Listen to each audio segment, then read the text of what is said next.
Welcome to Less Stress Over Stuff for the holidays. And my name is Sarri Gilman, and I'm here with Vicki Robin. I'm so excited to be here with you, Vicki. I'm excited to be here with you, my friend. Yes, and for those of you who don't know me, I am a therapist, a marriage and family therapist. I've been in practice around 32 years. And every year at the holidays, I do some things online and share some tips around holidays. But this year, it's really special because I'm being joined by Vicki Robin. I am the author of Transform Your Boundaries. And Vicki is I want to say, iconic author. I mean, to me, you've always been an icon. I have followed Vicki's work for decades. Vicki is the author of Your Money or Your Life, and she's also the author of Bless the Hands That Feed Us. Do I have that title right, Vicki? Blessing the Hands That Feed Us. Blessing the Hands That Feed Us. And I fell in love with Vicki's work. Like I said, decades ago, I used it. I think it saved my life. I think it changed my life. It really set me on course. If you haven't read the book, Your Money or Your Life, even if it's just been re-released, and I highly recommend that you get your hands on that book and work your way through it. It is life-changing is how I felt, Vic. So then Vicki moved on to my street and we became friends. Yeah.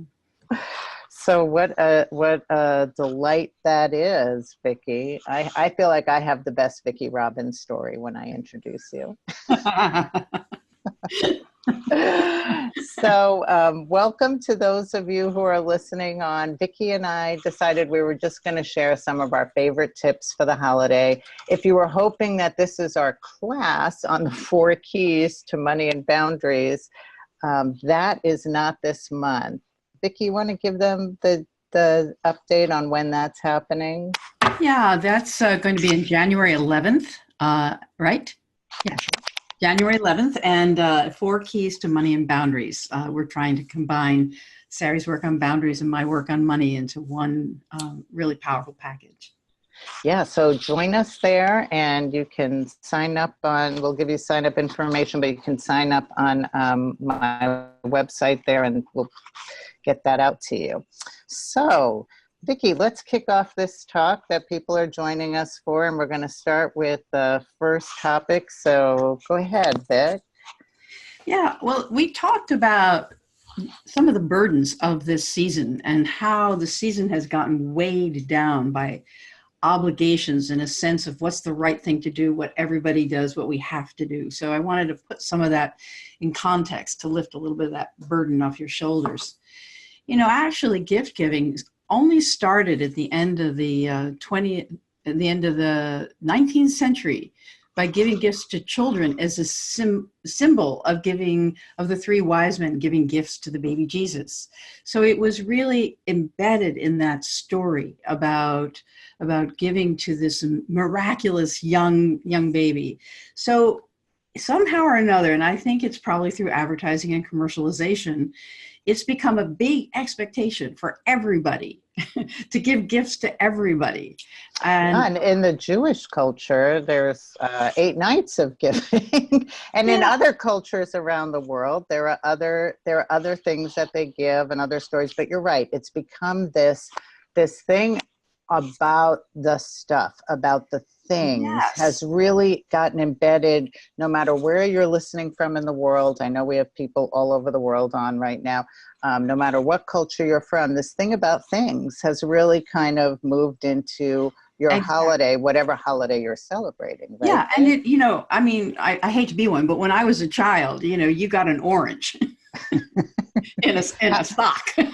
Was it a good orange? It was good because at that time, like oranges in the wintertime in the Northern Hemisphere were like really important.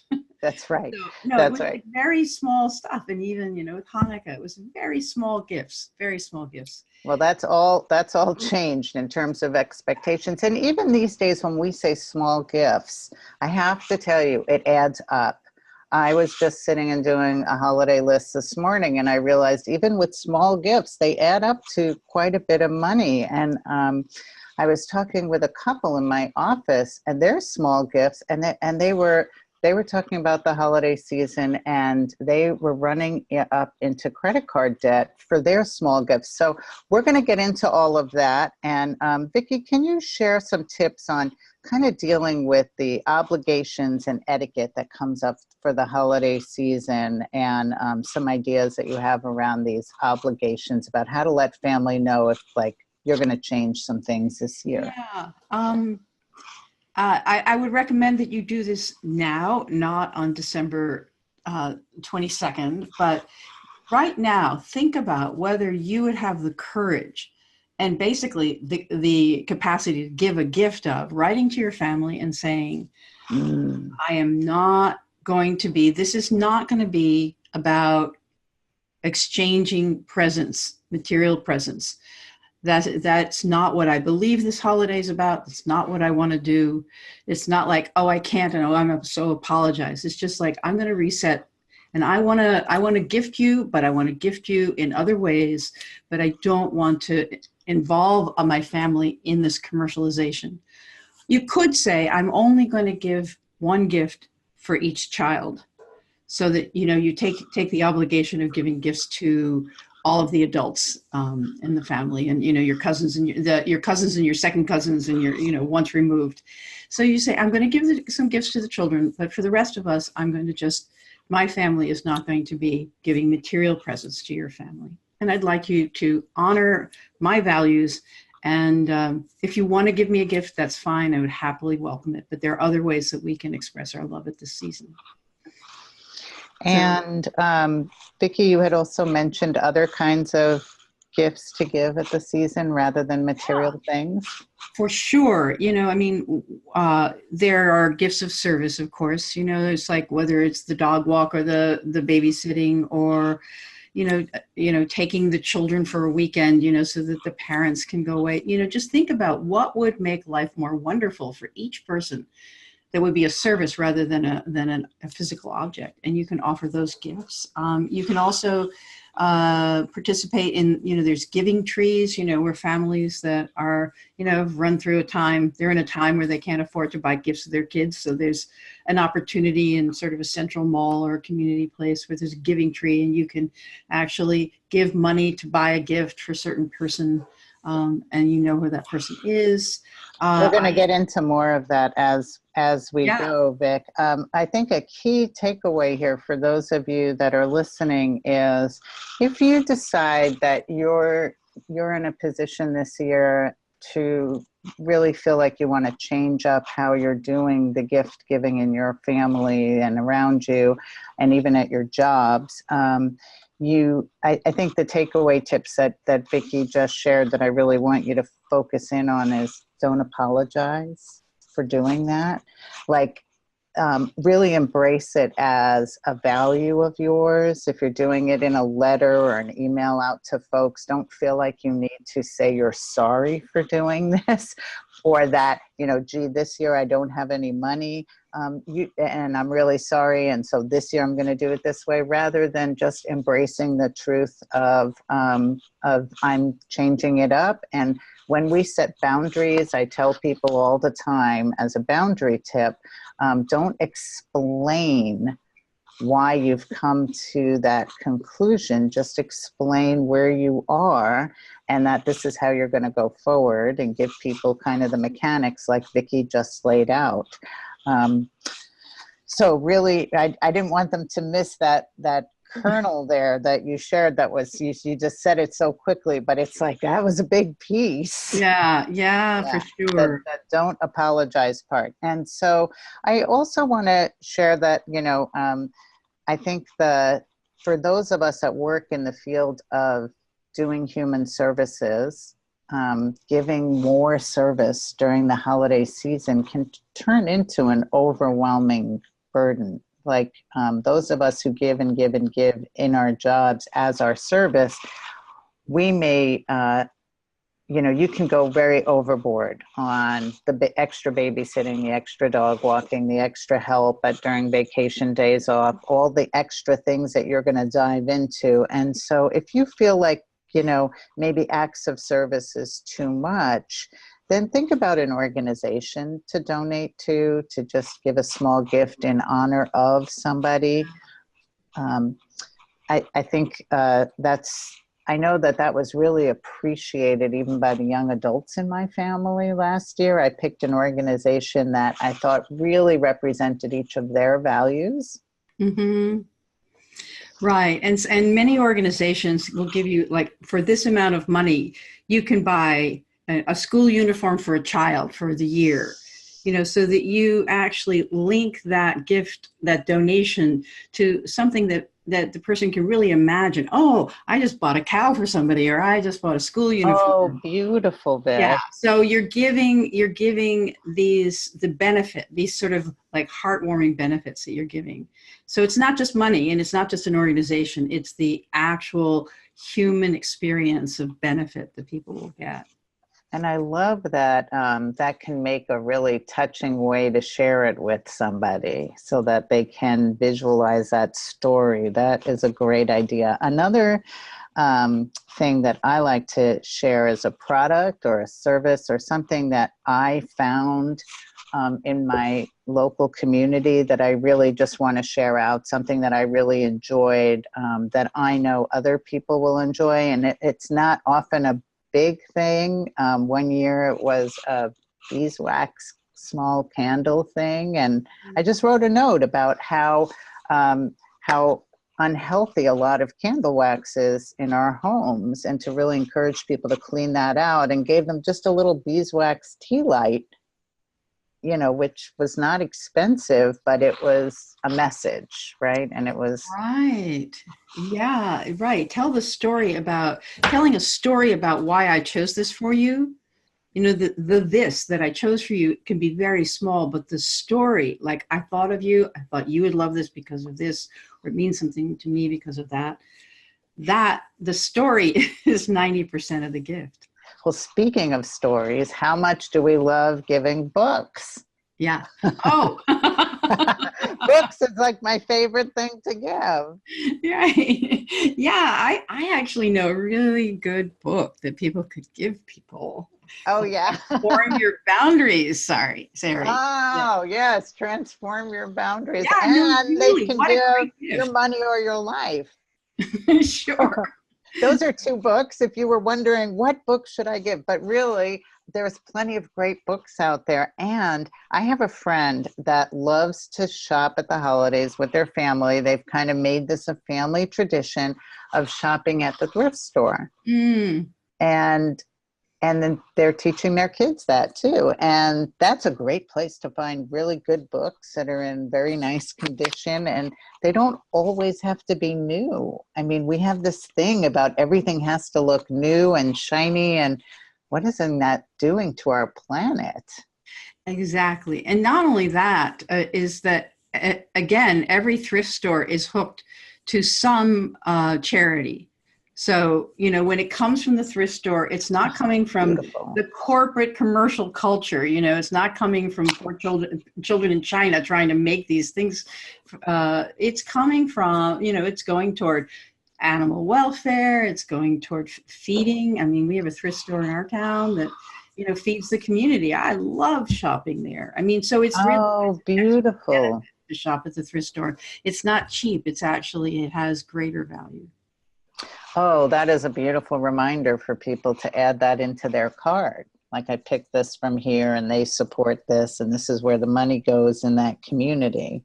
Love that as a My story. heart is warming as we speak. Right? It's like, oh, toasty and beautiful. And for those of you that are listening, I really want to invite you to type in on questions.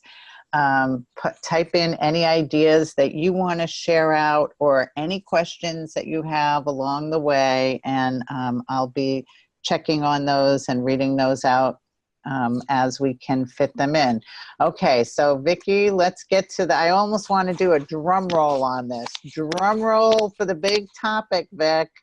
that I really want you to cover, which is going into debt on the holidays. Right. People do this all the time. I know this. I sit in therapy with people that are, already talking about the debt they're going to go into for the holidays. Can you please talk some sense into everybody? Sure. I'm happy to do that because I do that a lot.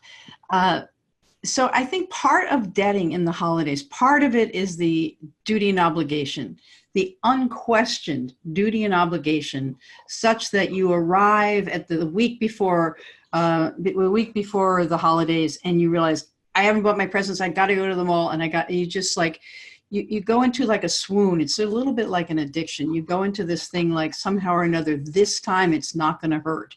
This time it's really okay. This time I really can't help it because it's too late, or I didn't shop earlier, whatever. But so one thing to just keep in mind when you go into debt is that it is not free money. It's really funny because we can pull out our credit card and we really don't take into account that it's going to cost us later. We just pay the minimum balance on our bills, our credit card bills, and just, I don't, go unconscious. Fact of the matter is if you only pay the minimum balance on your credit card, month in, month out, you think you're being a good person. Everything you buy at the end of the day, when you finally finish paying it off, will have cost 3 times the amount as it would have if you had bought it for cash and not use credit, because of the multiplying interest. So in other words, you want to guard against, and also the thing about it is that everybody sort of presumes that debting in the holidays is just how we do it. I'll pay next year. Right. Yeah. So it's not how we all do it.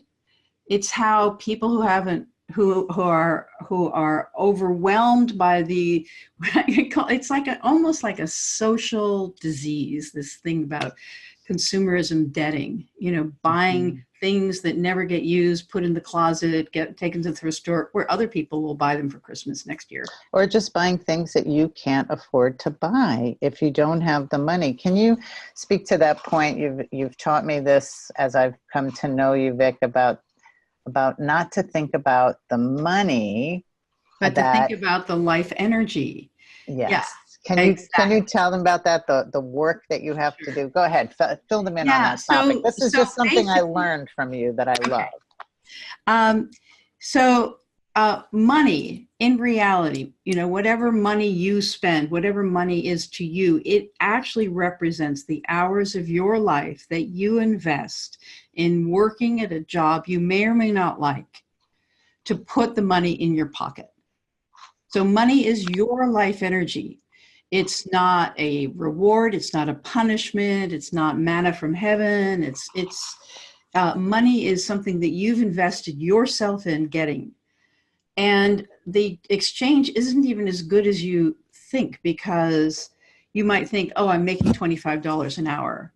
But you have to consider that off that is going to come taxes. Then there's all the expenses associated with your job, whether it's uniforms or transportation or education. There's all the extra time commuting back and forth.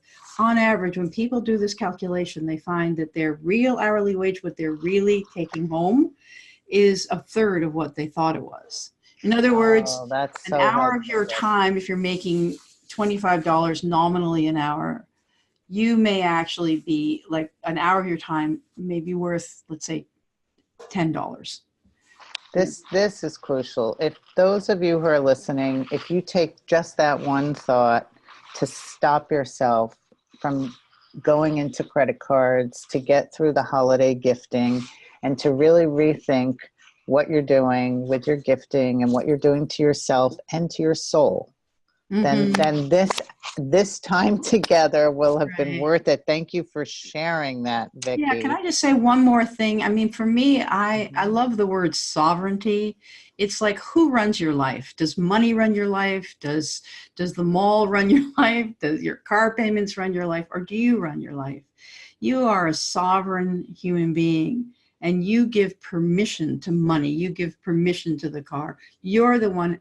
I'm not saying you're the one in control to tighten down, but basically it's your No, life. you are And the one that's in want. control. I will share a little story about that.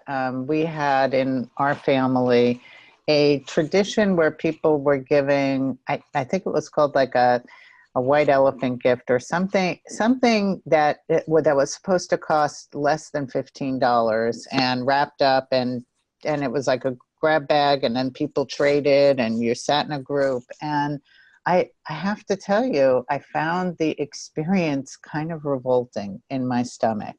I just, I felt like what was being shared were things that weren't personal to anybody, like we talked about earlier. Uh-huh. These weren't personalized, meaningful Uh-huh. gifts. They didn't come with a story. They were like plastic wrapped in packages. So they didn't have meaning to anybody because then they were being exchanged across the group, right? Right. And I thought about a family member that we had that was really suffering and struggling to like buy food and pay bills. And I thought I would have rather had everybody just contribute some of that money towards, a nice holiday meal for that family and towards helping them with their bills than doing this. Yeah.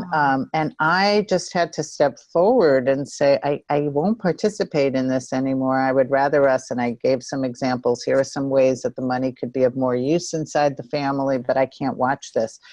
So when you change these things, because you get a feeling inside that either you're listening to this and you're realizing you really can't go into debt. It's something that you know that you do. And you just heard what Vicki said about your life energy, and light bulbs went off in your head.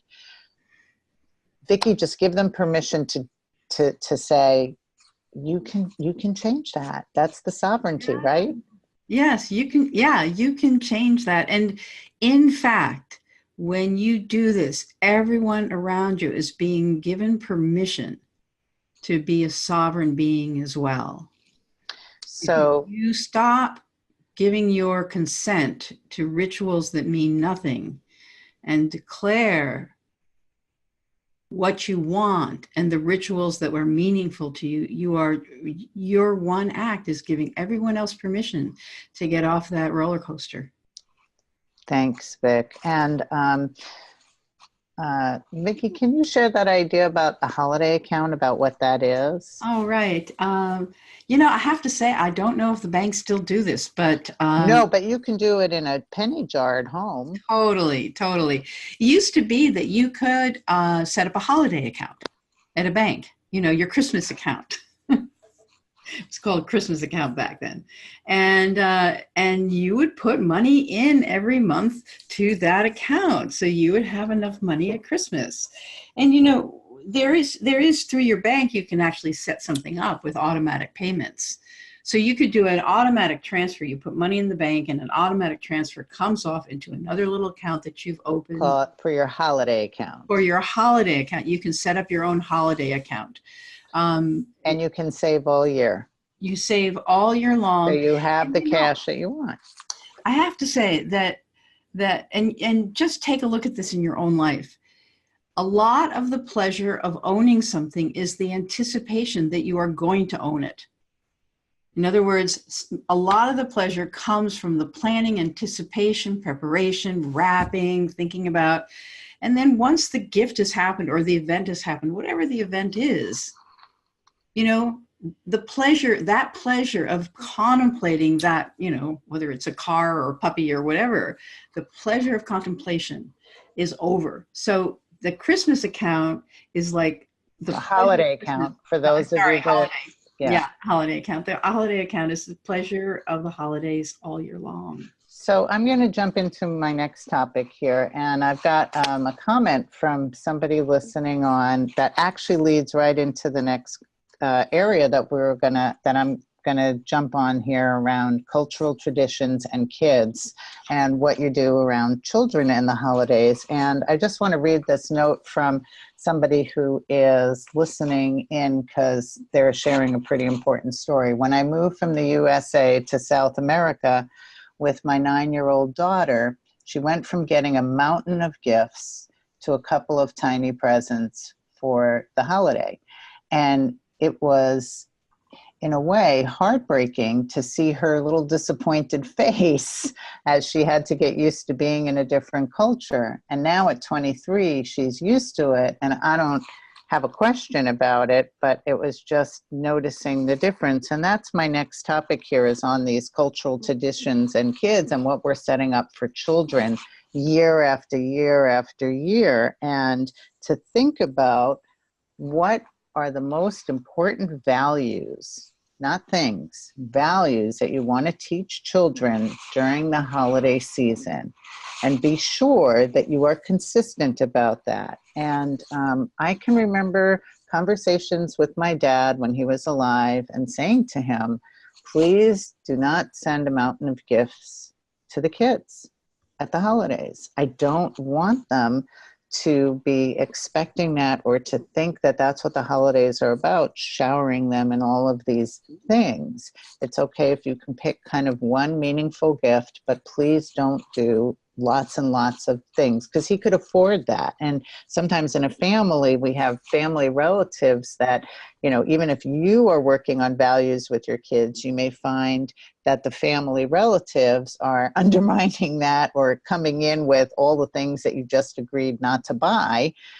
So you have to have conversations, and these are difficult conversations to have in a family, and but they're important conversations. And I know that for my dad, there was quite a bit of pushback at first. He didn't understand that. And then when I said to him, you know, think about what this will look like as they get older, and think about what kind of people they are and what kind of values we want them to have, and think about what that really means. And then he got it and he understood. And so, so I just really want to encourage you to look at what's happening to your children during the holidays. Think about the message that you're sending them. Think about, are you going into debt? Think about what Vicki said about debt. Are you going into debt to give your children things that you can't afford? What is that teaching them about buying things in the world that we don't have money for, that we can't afford? And think about, you know, that person who chimed in and talked about toning it down, and that, yes, she saw the disappointment on her child's face. The disappointment is right there. Kids' feelings are right there if you start doing something different, but you can make it more engaging, more interactive. It becomes a bigger conversation. I remember one year with a child in our family, and I said, we're going shopping for kids who don't have other things that they need. And here's the list of things. Vicki talked about that earlier. Here's the list of things that we're picking up. And while we're standing in front of the shelves, this little 7-year-old child of mine looked at the stuff and said, well, what difference does it make? Just pick out any one of those notebook things. And I said, well, what color would you want if you were a little girl at that age? And she said, well, what does it matter? And I said, it's going to matter to this little person. And what happened is I got to have this meaningful exchange with my kids around what matters, around thinking about others. Of course, it's hard for a 7 or an 8-year-old to imagine other people that they don't know. But it was a rich conversation, and I felt like that was special during the holidays. I loved hearing her thoughts. I loved having that conversation, and it wouldn't have happened if I just went to the store without her, picked up some gifts for people that I don't know that I was going to leave under a tree somewhere, and we didn't get to participate. So engage your kids. That's my message for you about culture and about traditions and about children, is engage them in the value part of the holidays. Have them with the elderly family members. Have them doing things they don't want to do. It's not all about just them being kind of spoiled on, and have them engaged in a little bit of a challenge around their thinking, and you having rich conversations with them. Yeah, I love that. And I didn't have children myself, but one of my friends said that the children know that every new gift that comes in, a gift goes out. And so they go to the toy box, and then they pick toys that they have that they think another child might like, that they haven't played with much, not as a punishment, like you haven't played with that, but as a I love this idea that thoughtfulness, caring, consideration, putting yourself in somebody else's shoes, imagining how it is for somebody else could be the gift of the holidays. Absolutely. I mean, So isn't Vic, that what it's about? it definitely is. That's what it's about. So we are about partway through here, and we have so much more to cover. So I'm gonna gonna move us on to our next part here. Vicki, we've got some favorite rituals that we wanted to share with people. Again, these are things about not buying stuff. They're just some of our personal favorite rituals. Vic, can you share? Sure. Yeah. Years ago, I realized that I didn't want to have Christmas just be about me and my friends, that I wanted to take it to the streets. And so a group of friends decided we were going to Christmas carol in my neighborhood. And yeah, holiday carol, Christmas carols, they're Christmas carols. And so we baked little banana breads, and we went out, and it's so unusual for people to go outside their houses and knock on other people's doors. And there we were standing in our red and green little hats and gloves and stuff like that, with these little basket of banana breads. We three kings of and people would sing along with us. And after we'd caroled our block for a couple of years, the people in our block wanted to carol other blocks. And so then we had like these armies of Christmas carolers that were going out into the neighborhood and baking little breads and giving away. So I've loved doing that. And I continue any group I'm part of, I'll encourage this. So one of my favorite rituals has been every year on New Year's, a girlfriend of ours who is really into astrology comes over, and we do astrology. She does our astrology forecasting for the year, tells us what to think about. We do tarot cards and animal cards for the new year, and we journal about them. We write them all down, and we keep kind of a log of the year. And even if we're separated around, we're at different parts of the country, we find a time where three of us get on the phone together and we do this ritual for a couple hours together. And most years we do it in person, but we do not miss this. We've been doing it for decades. It's really important to us, and it's a ritual that I so look forward to. Do you have another one, Vic? Yeah, my best friend in the world who died about a year and a half ago, we had a tradition on the holidays that between Christmas or December 25th and the New Year, that was the quiet week of the year. That's when everybody settles down a little bit. And so we would each one of us in our own home, would take time and think about things. And then we would have our long New Year's call where each one of us would talk about, what was this year really about? What was it really about? You look back over the year and you've read through your journal, and what was it really about? And so we would each share that. And then it's like, what do you really want this next year to be? And so it was really like a resetting of the table, a completion of the year and a resetting of the table in the presence of somebody who all they care about is that you have the deepest, most meaningful life that you could have. So I love that. I love the journaling and the sharing. Yeah, so I'm going to share now something that came in from somebody who is one of our listeners here, and said, my son was the only grandson on both sides of the family for 12 years. And so during the holidays, he got whatever he wanted. And for the last 7 years, I challenged my son to volunteer during the holidays. And it has shown him that he was very privileged when he receives a gift.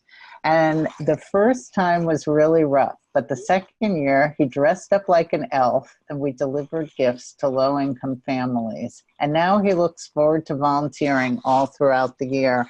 And what a beautiful story, and a way for you to realize this stuff is really real. This isn't just like stuff we're making up. This is, you can change the direction inside your families by doing these things. I want to bring up another place where people feel a lot of obligation and and gifting during the season. And that's those giftings that we do to extra people outside families. There's postal workers, there's gifting to teachers. I like to give to my kids' teachers, and then once they got in middle school, they each had 6 teachers, and I still wanted to give something to each of the teachers. There's people that pick up our garbage every week, and so let's talk about some of the ways we do those kind of thank yous, and some ideas that some of our listeners may have on how you've done those thank yous. One year I got little tea mugs for the teachers, and I just stuffed them with tea. I bought like a box of tea, and I opened it up, and I put like 2 little tea bags in each of the teacups. I mean, it wasn't a big thing, but it seemed I wanted to write a note that said thank you for what you're doing all year and have a really good holiday. Another thing that I've done for teachers is I bought them a pizza place certificate at the local pizza parlor and the movie theater. I've given out just movie theater tickets, which are now pretty expensive these days, folks. But local theater tickets so that they could go out during their holiday vacation and say, take a day for you. So I would love to hear ideas that some of you listening have had. Vicki, have you done something for some of these extra workers in your life and people that you just want to say thank you to? Yeah, I've also done the gift certificates. I buy gift certificates from the thrift store and the movie theater, and I give those. Thrift store, that's a good one. I give them liberally. I love to give people gifts when they don't expect gifts, because then it feels like really special. It's not like an expectation thing. I think also, just reflecting on what you were saying about the service people, the mail, etc., is that sometimes when we donate or give money, to people, we develop a number in our head, like what I ought to give. Like, well, anything less than $25 wouldn't be right. You develop a number based on obligation, expectation, etc. And so to realize that an amount that you can afford with a beautiful card, naming all the ways in which that service is important to you, is as valuable as like giving 5 times as much in a check and an envelope. So we are kind of running down on some time here, and I want to make sure that we don't miss things that our listeners want to share, and that we don't miss things that we also have on our list. Vicki, you did talk about your home-baked beans recipe that you shared one year with people as a gift. Can you share what that was? Yeah, sure. There was a number of years ago, I became really interested in local food and supporting local food and farming. And so I bought like 20 pounds of a kind of bean, Rockwell beans that are grown. They were originated on the prairie on the island I live on. And so, and they're, it takes something special to be cook beans and not have it continue to be a gift that keeps on giving for hours later. So I gave people my recipe. I put the beans in the jars. I told the story of the farm, and then I gave them the recipe how to cook these beans so that it will be delicious. How beautiful and special, especially with your Blessing the Hands That Feed Us book, which was about thanking the farmers and recognizing local food. That is beautiful. Okay, so we've also got a couple of holiday tips from us, and I know that a listener had sent in some question ahead that I'm also going to get to here, and we've got about 6 minutes left. So here were a couple of quick holiday tips from us. Vicki, let's go down that list. My first one is, let's keep your stress low this holiday season and lower some of the expectations you have on yourself. And one of the ways that you can do that is to stop rushing. Slow yourself down. If you see yourself picking up the pace as you get into the holiday, take some of those expectations off your shoulder and stop rushing. Vic? Yeah, I would say that give yourself an end date for holiday shopping so you're not in the stores when everybody's frantic. So whether it's December 15, 16, 17, 18, whatever that date is, set a cutoff date. And after that, tell people, do a little certificate that says, I'm going to buy you that Lego set the first week in January. You're going to get this the first week in January, because that's when everybody's returning the Lego sets and you can get it for less money and less stress.